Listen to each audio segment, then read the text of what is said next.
कि एक basic level का अगर हम सेंटेंस बनाएं तो वो चार अलग अलग वर्ड से मिलकर के बना है, चार अलग अलग शब्दों से मिलकर के बना होता है।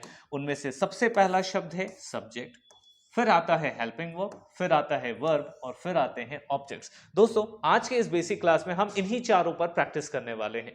तो चलिए, हेलो दोस्तों, हमारे YouTube चैनल में आप सभी का स्वागत है। दोस्तों 90% लोग जो इंग्लिश सीखना चाहते हैं वो ठीक तरीके से इंग्लिश इसलिए नहीं सीख पाते क्योंकि वो मोबाइल उठाते हैं और कोई सी भी वीडियो लगा करके देखना शुरू कर देते हैं। दोस्तों बिना अपना लेवल जाने अगर हम इंग्लिश सीखना शुरू करते हैं तो वो सबसे बड़ी प्रॉब्लम है। इसलिए आज हम एक वीडियो सीरीज की शुरुआत कर रहे हैं। ये स्पोकन इंग्लिश की सीरीज होगी 60 डेज की, मतलब 60 दिन तक ये वीडियो लगातार आप तक पहुंचते जाएगा। हम जीरो लेवल से शुरू करने वाले हैं, मतलब अगर आपको इंग्लिश का कुछ भी नहीं आता है तो यहां से आप इंग्लिश के सेंटेंसेस बनाना शुरू कर सकते हैं। आज हम बिल्कुल बेसिक से शुरुआत करने वाले हैं, जहां पर हम ये सीखेंगे कि एक वाक्य जो इंग्लिश में बनाया जाता है उसके अंदर कौन कौन सी चीजें होती हैं। आपने अक्सर सुना होगा कि जब आप टेंस पढ़ते हैं, जब आप ग्रामर पढ़ते हैं, दूसरे कोई मॉडल्स पढ़ते हैं, वॉइस पढ़ते हैं, तो सब में सब्जेक्ट आता है, हेल्पिंग वर्ब आता है, वर्ब आता है और ऑब्जेक्ट्स आते हैं। लेकिन क्या आपने जानने की कोशिश की ये सब्जेक्ट होता क्या है, या फिर ये हेल्पिंग वर्ब्स क्यों लगाए जाते हैं किसी सेंटेंस में, वर्ब्स क्या होते हैं, कितने उसके टाइप्स हैं, कितने फॉर्म्स हैं, किन वर्ड्स को हम ऑब्जेक्ट्स बना सकते हैं, और यही हमारा बेस है। तो अगर आपको इन चीजों में प्रॉब्लम आती है तो ये वीडियो आपके लिए है। इस वीडियो को पूरा देखना और सारे कॉन्सेप्ट्स को फॉलो करते हुए आप अपनी इंग्लिश को और ज्यादा इंप्रूव करेंगे। तो चलिए इस वीडियो को शुरू करते हैं और सीखते हैं बेसिक्स ऑफ इंग्लिश। दोस्तों ये है हमारा डे 1। डे 1 में हम सिर्फ बेसिक्स के बारे में बात करेंगे, इसके बाद हम इसी को धीरे धीरे धीरे एडवांस लेवल तक लेकर जाने वाले हैं। तो चलिए दोस्तों इस वीडियो को शुरू करते हैं और आते हैं अपने मेन कंटेंट पर। दोस्तों जब कोई इंग्लिश का सेंटेंस बनाया जाता है, जैसे हमारे पास एक इंग्लिश का सेंटेंस है, Rahul is buying a new car, कि राहुल एक नया कार खरीद रहा है। इसी का इंग्लिश में ट्रांसलेशन है Rahul is buying a new car. दोस्तों आप यहां पे देख पा रहे हैं ये अलग अलग शब्दों से मिला है, इसमें 6 अलग अलग शब्दों का इस्तेमाल किया गया है। सो क्या आपको पता है कि इन शब्दों को इस तरीके से क्यों अरेंज करके रखा जाता है, या फिर इनमें से कौन सा वर्ड सब्जेक्ट है, कौन सा वर्ब है, कौन सा हेल्पिंग वर्ब है, ये सब हम जानेंगे। उसके बाद हमें सबसे इंपॉर्टेंट जाननी है कि ये जो हेल्पिंग वर्ब है वो क्यों लगाया गया है, वर्ब में आईएनजी ही क्यों लगा करके यहां पर इस्तेमाल किया गया है। ये सारा कुछ हम अपने कोर्स में धीरे धीरे सीखने वाले हैं। आज हम सबसे पहले प्रैक्टिस करेंगे कि हमारे पास किसी भी ग्रामर को सीखने के लिए जो कुछ शब्द जरूरी होते हैं उनके मतलब क्या है और उसे हम कैसे पहचान सकते हैं। दोस्तों हमारे पास किसी भी बेसिक, मतलब कि एक बेसिक लेवल का अगर हम सेंटेंस बनाएं तो वो चार अलग अलग वर्ड से मिलकर के बना है, चार अलग अलग शब्दों से मिलकर के बना होता है। उनमें से सबसे पहला शब्द है सब्जेक्ट, फिर आता है हेल्पिंग वर्ब, फिर आता है वर्ब और फिर आते हैं ऑब्जेक्ट्स। दोस्तों आज के इस बेसिक क्लास में हम इन्हीं चारों पर प्रैक्टिस करने वाले हैं। तो चलिए सबसे पहले ये समझते हैं कि ये सब्जेक्ट्स क्या होते हैं। दोस्तों सब्जेक्ट का मतलब होता है कर्ता। कर्ता को अगर मैं आसान भाषा में कहूं तो काम करने वाला।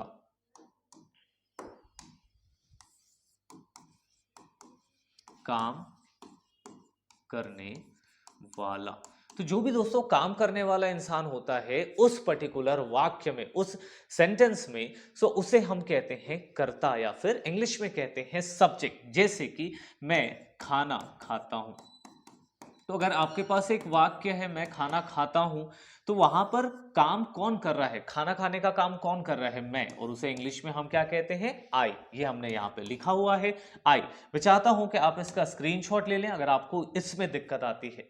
ठीक है, उम्मीद करता हूं आपने स्क्रीनशॉट ले लिया होगा। अब किसी भी काम को अगर मैं कर रहा हूं तो वहां पे इंग्लिश के लिए एक शब्द यूज करेंगे आई। ठीक है, अगर किसी काम को तुम या आप जैसे वर्ड से हम बताएं तो उसके लिए वर्ड आएगा यू, उसके लिए जो शब्द यूज होगा वो होगा यू। हम लोग को इंग्लिश में हम कहते हैं वी, वे लोग, वो लोग, इसके लिए वर्ड आएगा दे।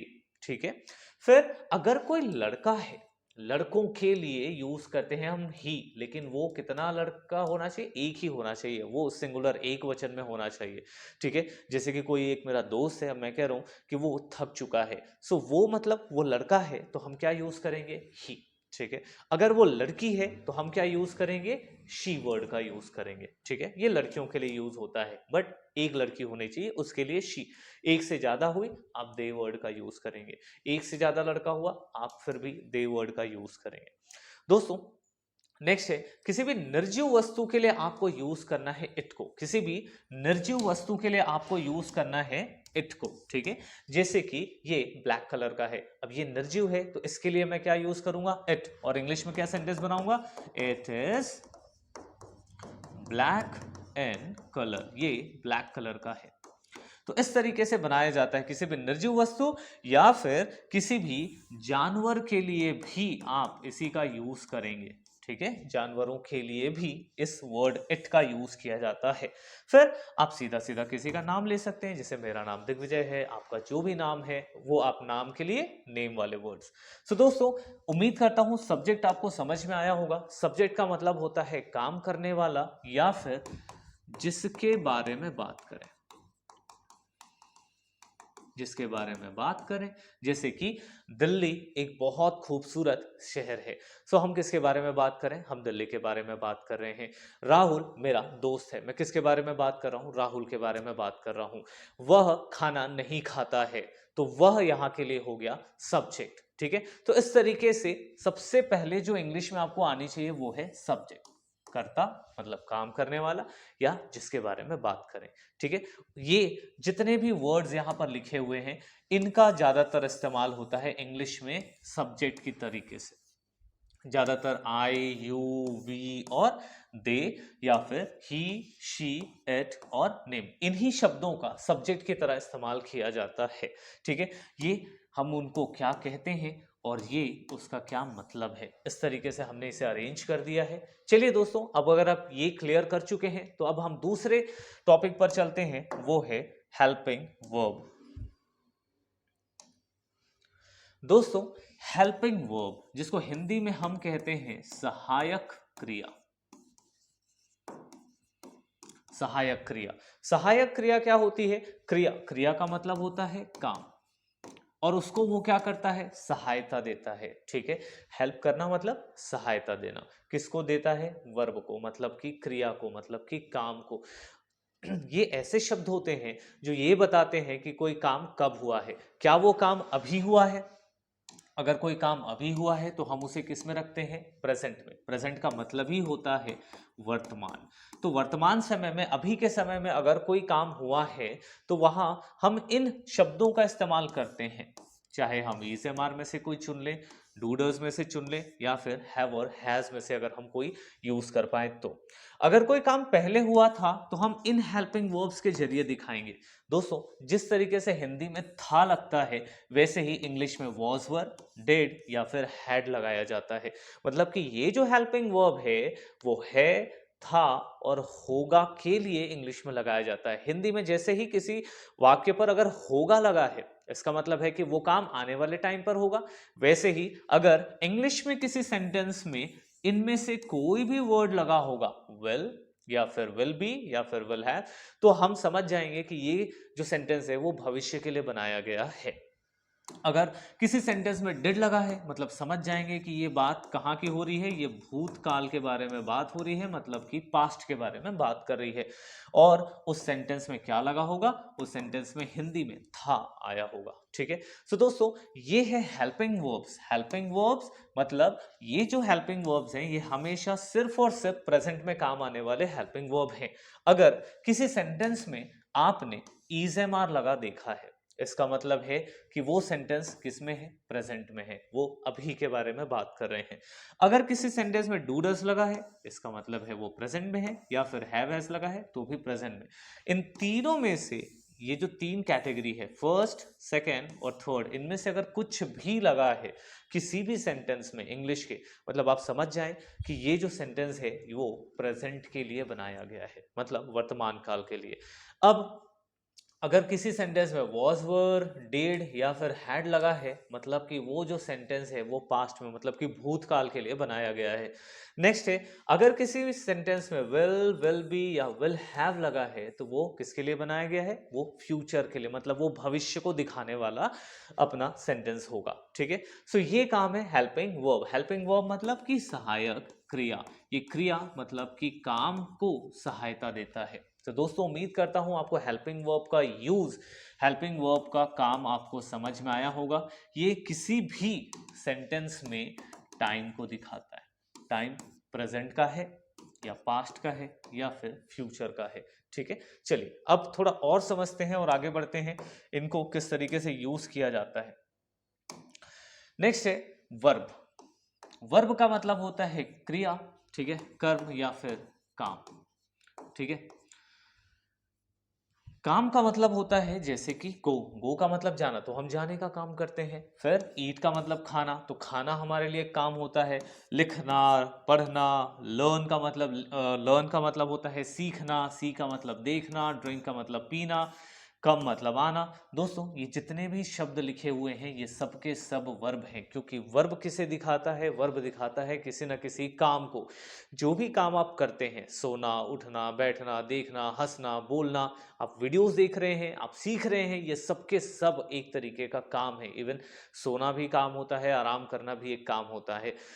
जितने भी काम करते हैं उन सभी कामों को हम इंग्लिश में वर्ब्स कहते हैं। और वर्ब्स की अलग अलग कैटेगरी है। अगर आप वर्ब्स के बारे में और ज़्यादा डिटेल में जानना चाहते हैं तो हमने उसके लिए एक अलग सा वीडियो बना करके ऑलरेडी यूट्यूब में पोस्ट किया है, लिंक डिस्क्रिप्शन बॉक्स में है।